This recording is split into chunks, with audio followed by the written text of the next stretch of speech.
sejahtera bagi kita semua.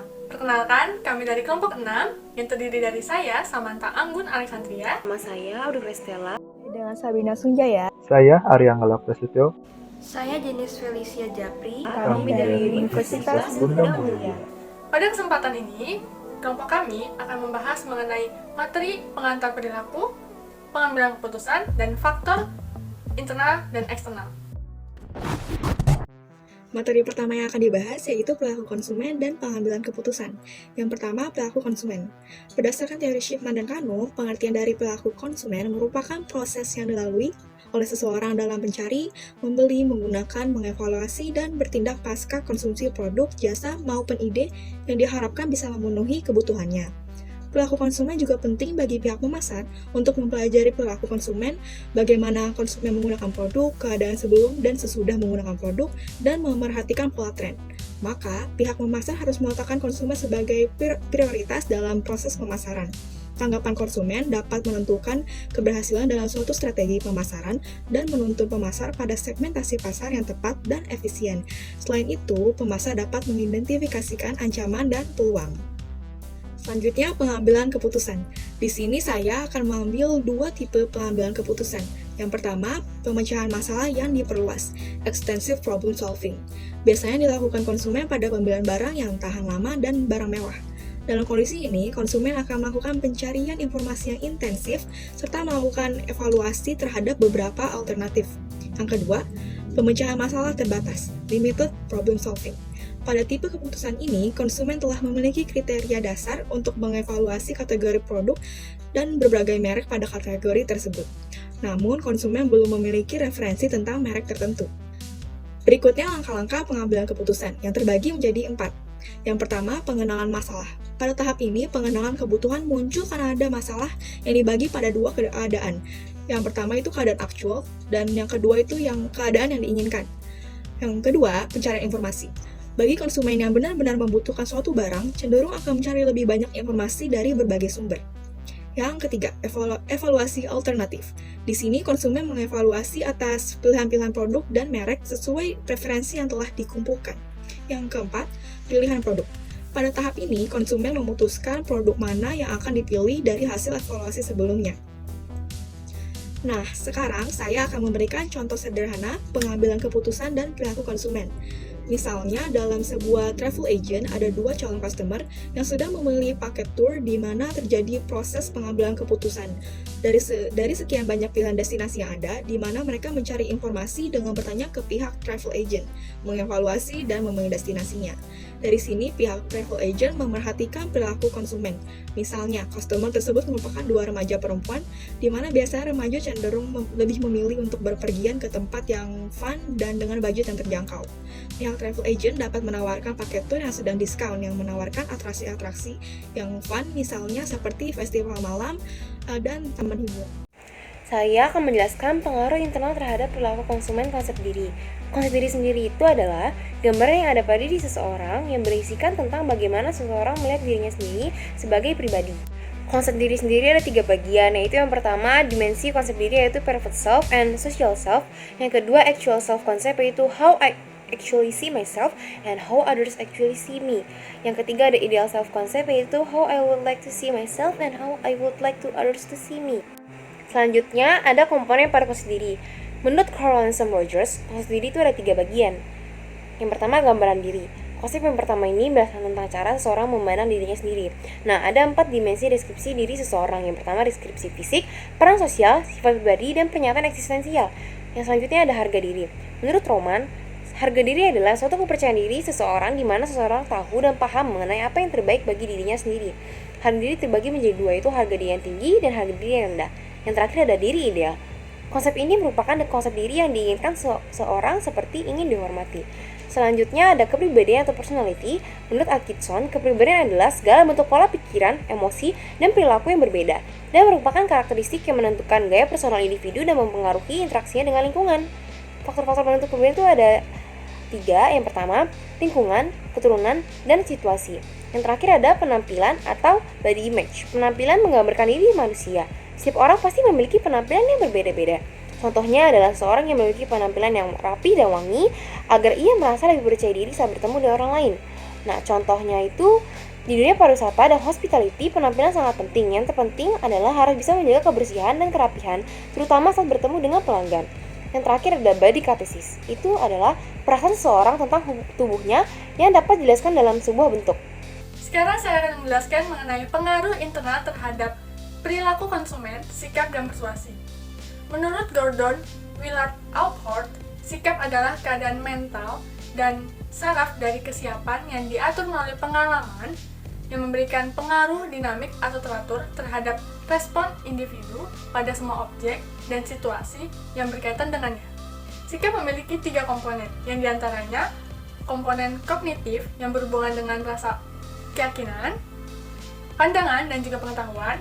Yang kedua ada komponen afektif yang berhubungan dengan rasa senang atau tidak senang terhadap objek sikap. Dan yang ketiga ada konatif yang berhubungan dengan tendensi bertindak terhadap objek sikap atau intensitas sikap. Sikap memiliki 2 faktor, yang diantaranya adalah faktor internal, di mana faktor ini memiliki 2 bagian, yaitu fisiologi, di mana berhubungan dengan fisik, dan psikologi berhubungan dengan keadaan kondisi psikis, kepribadian, dan kejiwaan. Yang kedua ada faktor eksternal, di mana faktor ini memiliki 4 bagian, yaitu pengalaman, seperti seseorang yang melakukan sesuatu dan tersimpan dalam memori sehingga hal tersebut mempengaruhi cara seseorang bersikap. Yang kedua ada situasi, keadaan seseorang dalam melakukan sesuatu.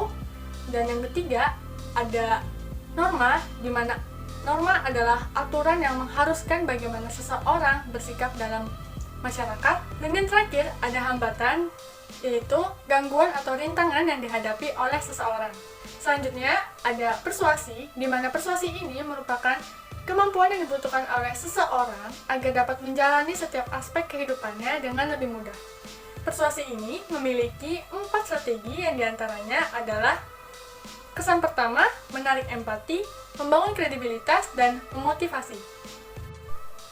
Contohnya adalah Hotel Semesta Semarang, di mana hotel ini memiliki visi dan misi yang salah satunya adalah mengoperasikan hotel berbintang secara syariah, modern, dan profesional, yaitu dengan memberikan pelayanan dan fasilitas yang baik sehingga pengunjung dapat berminat untuk menginap di Hotel Semesta Semarang sesuai dengan tujuan yang diharapkan oleh pelanggan. Pengaruh eksternal pada perilaku konsumen, kelompok, dan efek situasional terhadap perilaku konsumen. Menurut William Isaac Thomas, manusia tidak hanya merespon gambaran objek di suatu situasi, tetapi juga makna yang melekat pada situasi tersebut. Pengaruh situasional dalam perilaku konsumen terbagi menjadi 4 bagian. Yang pertama, sifat pengaruh situasional, yaitu kondisi yang muncul tiba-tiba, yang muncul bukan dari diri sendiri, merek atau iklan, yang mana dapat menstimulasi untuk mempengaruhi orang untuk melakukan kegiatan konsumsi. Kedua, ada kegiatan ritual. Situasi ritual, yaitu situasi yang bersifat pribadi dan keputusan sendiri, karena ada acara penting dan atau mengucapkan doa pada peringatan khusus, contohnya seperti anniversary perkawinan. Yang ketiga, ada karakteristik situasional dan perilaku konsumsi. Ada 5 karakteristik untuk dapat mempengaruhi perilaku konsumen, mulai dari tempat, kehadiran orang terkenal, mood, waktu, dan sebagai tugas. Dan keempat, ada pengaruh situasional dan strategi pemasaran. Ada 5 pendekatan dalam strategi pemasaran, mulai dari observasi, lalu lanjut ke survei, melalui segmentasi, lalu ke evaluasi, dan menerapkan serta mengembangkan strategi tersebut. Perilaku konsumen terbagi menjadi 4 situasi. Yang pertama, situasi komunikasi. Merupakan situasi di mana informasi dapat memberikan dampak yang kepada konsumen, seperti contoh iklan, word of mouth, dan lain-lain. Situasi pembelian merupakan situasi yang penjual harus paham bagaimana pengaruh situasional pembelian. Contohnya, ketersediaan informasi, musik, tata ruang, warna, bahan, dan rasa. Ketiga, situasi penggunaan. Merupakan situasi yang penjual harus paham penggunaan barang atau jasa yang mereka tawarkan tepat sasaran pada pembeli, contohnya peralatan sholat, pakaian olahraga, acara pernikahan. Keempat, ada situasi disposisi, yaitu merupakan situasi yang penjual harus paham bagaimana pengaruh situasional terhadap keputusan disposisi. Pengalaman berbelanja. Pengalaman berbelanja dipengaruhi oleh seberapa menyenangkannya lingkungan yang dirasakan dan tingkat gairah pengalaman konsumen selama mengkonsumsi produk dan jasa tersebut. Suasana hati juga mempunyai pengaruh yang paling penting. Contohnya ketika ke restoran yang mempunyai tata ruangan yang nyaman, bersih, terdapat musik yang kita sukai, dan berkumpul pada orang yang kita cintai, maka suasana hati akan juga ikut merasakan gembira dan membuat pengalaman tersebut menjadi menyenangkan. Kelompok sosial merupakan kumpulan orang yang memiliki keanggotaan dan saling berinteraksi, sehingga kelompok dapat mempengaruhi perilaku pada anggotanya. Ada beberapa kelompok terbagi, yaitu ada 5, yaitu kelompok persahabatan, kelompok dunia maya, contohnya komunitas game, kelompok kerja, pertemanan di rekan kerja, kelompok belanja, contohnya orang kelompok yang suka berbelanja, dan kelompok aksi konsumen, yaitu contoh kelompok Go Green. Materi pembahasan selanjutnya adalah mengenai pengaruh eksternal pada perilaku konsumen, peran seks dan subkultur, kelas sosial, dan gaya hidup. Identitas konsumen adalah gambaran yang diberikan konsumen untuk mendeskripsikan dan menggambarkan tentang mereka. Identitas konsumen terdiri dari gender, ras, pekerjaan, agama, dan tempat tinggal. Generasi adalah sekelompok orang dengan usia dan tahun lahir yang sama, serta memiliki keterkaitan pengalaman hidup yang sama. Karakter dan produk seks. Setiap produk yang dikenakan memiliki berbagai macam karakteristik yang dimana hal ini dapat terlihat selera pada masing-masing orang, apakah ingin lebih terlihat feminim atau maskulin. Subkultur adalah sekelompok orang yang memiliki kesamaan budaya, perilaku, kepercayaan, usia yang bermacam-macam. Subkultur terdiri dari 3 macam, yaitu subkultur budaya, agama, dan usia. Pengaruh subkultur terhadap perilaku konsumen. Dalam strategi produksi produk, tentu subkultur menjadi sebuah peran penting, terutama dalam usia konsumen. Karena saat membuat suatu produk, perusahaan harus bisa menyesuaikan produk yang dijual sesuai dengan usia konsumen. Kelas sosial dan gaya hidup perilaku konsumen. Kelas sosial adalah pengelompokan individu ke dalam kelas sosial yang berada di lingkungan masyarakat. Struktur dan komponen kelas sosial. Struktur kelas sosial dilihat dari pendapatan, latar belakang, dan pekerjaan, sedangkan komponennya jabatan dan penghasilan. Gaya hidup adalah cara individu dalam menunjukkan pola hidup, aktivitas, maupun minat berdasarkan masing-masing pemikiran. Penyebab adanya kelas sosial dan gaya hidup. Hal ini terjadi karena kebanyakan individu ingin menjadi pusat perhatian untuk orang dan lebih ingin menonjolkan diri dengan menunjukkan kekayaan dan kebiasaan yang dilebihkan, walaupun sedang dalam keadaan berkecukupan. Maka, timbullah pemikiran jika seseorang bisa memasuki kelas sosial dan memiliki gaya hidup yang tinggi, tentu akan ada kepuasan dalam dirinya, dan ia juga merasa dapat memberikan pengaruh, dan orang lain juga akan dengan mudah terpengaruh karena ingin bersaing. Contoh nyata yang sering terjadi dan dapat ditemui di hospitality dan pariwisata. Di hotel, tamu dan pengunjung yang datang terdiri dari bermacam gender, usia, budaya, sampai bermacam golongan dan gaya hidup yang dimiliki setiap individu. Tentunya karena ini, setiap orang mungkin akan memiliki berbagai macam permintaan saat menginap. Ada tamu yang harus tidur dengan menggunakan selimut dan bantal yang berwarna biru karena sudah menjadi kebiasaan, dan makan harus dengan lauk yang sesuai dengan permintaan.